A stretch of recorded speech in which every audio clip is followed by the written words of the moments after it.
Hey, Dan Meyer here, and I'm back once again to talk to you about how to land an American client.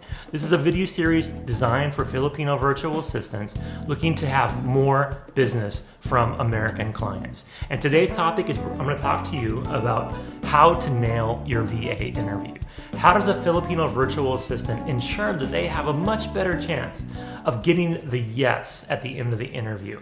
Well, I'm going to share this based on tips and tricks that I've learned from interviewing well over 2,000 Filipino virtual assistants in the last year. Think about that. I've interviewed 2,000 people. 2,000 people just like you. What makes the ones that get hired stand out? What makes the ones memorable? Well, I'm going to share with you some tips and tricks that mostly are pretty easy that most Filipino virtual assistants, unfortunately, do not do. So to make yourself stand out, to be memorable, to be the one that the client says yes to, follow these tips and tricks. Number one is, it's simple. Be on time. Think about it. Be respectful with people's time. Now, it doesn't mean you're not a respectful person, but if you're late for an interview, it's like, okay, I'm late 5 minutes, or, I missed the interview, so I'll reschedule. It's not a big deal. Well, think about that. Put yourself in the mindset of the person that wants to interview you. They are a business owner, an entrepreneur, and they are in their business, and they're so busy in their business that they have to hire help. They're not hiring help because they want to, it's because they have to. What they're doing in their business takes up too much of their time. And they need to focus on just what they can do, what they do best. They have to delegate everything else to a virtual assistant. So they're figuring out what are the things that they can take off their plate and give to you. So for them, time is literally money. So if you're late, you're costing them money.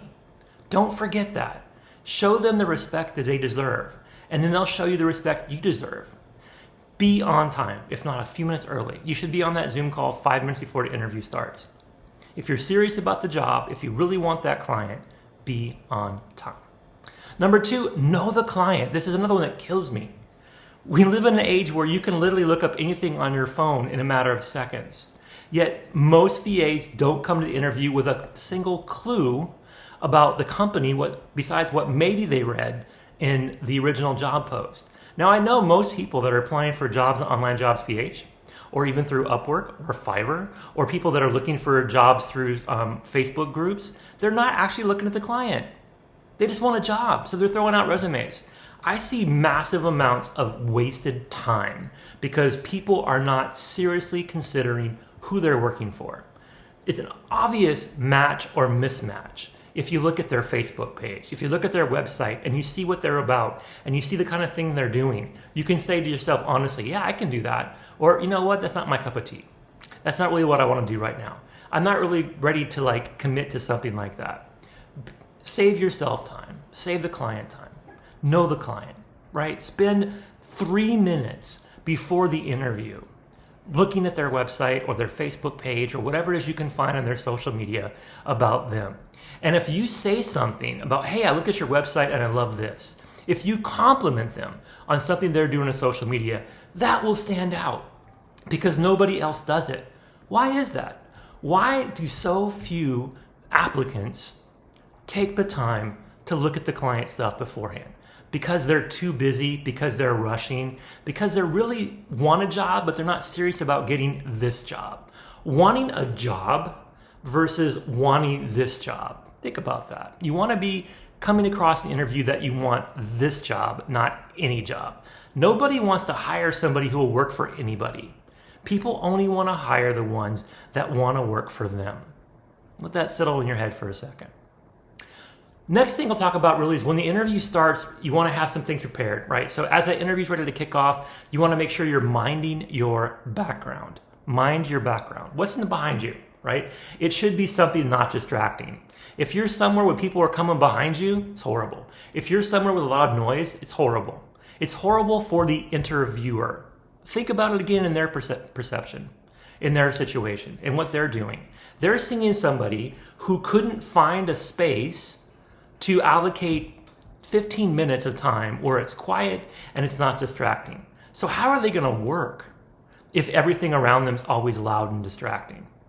Again, why would they hire you if you come into an interview with all this noise around you, with movement in the background?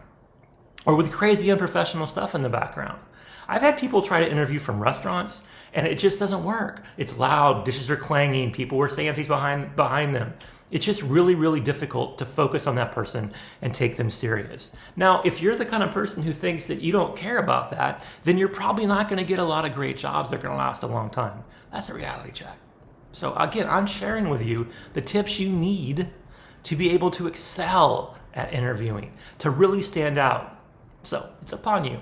Next thing is dress for success, right? Wear something nice. You don't have to be dressed up in a suit or anything like that, but you want to make sure that you have at least something that's like, you didn't just crawl out of bed. You don't just have a t-shirt on that's all wrinkled and ruffled, your hair's not going crazy. Again, they're hiring you because they want you to be part of their business.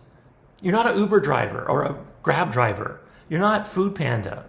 You're not somebody who's just going to be in their life for 30 seconds and gone. You're someone they're bringing into their business, that they're trusting you with their passion. Show them the respect. Wear something decent for the interview. Non-verbals matter. Be on cam, right? Even if you have low Wi-Fi, be on cam for a minute and say, hey, can I just drop off cam so I can save my Wi-Fi or have no lag time or whatever you want to do, but be on cam for a minute. I could never hire somebody I don't see on camera. It's just why. When you see 99% of people that do Zoom calls are on camera, and if you're that 1% who's not on cam, why pick you over the other 99, right? Non-verbals, when you're on there, engage. Look into the camera. It's really, really difficult to interview somebody when they're looking like this, when the entire conversation is them looking away from the camera. Now, maybe they don't have a reason to look at the camera, I don't know, but when I'm looking at the camera, I know I'm looking at you. You see my eyes looking at you right now. So this is what you want to do. You want to be like you're in a real interview. You want to focus on the camera and as much as possible, look at the camera and stay focused on the camera. You can look away, you can blank, you can do all that, but don't spend the entire interview like this. I don't want to hire to study somebody's face. I don't want to trust my business to someone who won't look me in the eye. Right? Again, no brainer. All right, last one for today, and then we'll come back tomorrow with more tips. Show interest, not desperation. I kind of mentioned this earlier when I said, I want to hire somebody who wants to work for me, who wants my job, not just any job. When you come to an interview and your form you fill out says you just need a job because you want to work, it doesn't say why you want to work. Are you the breadwinner? Are you putting your siblings through school? Are you a single mom? Those things are important to call out because that's why you want to work. And you want to work because you need consistent income. And you want to work for a client who's serious, not somebody who's going to pay you and then stop paying you. Somebody that will last with you for months, if not years. Show interest, not desperation. Come across collected and calm, speak slowly, take your breath. If you are nervous on the interview, here's your secret weapon. Have a cup of water with you.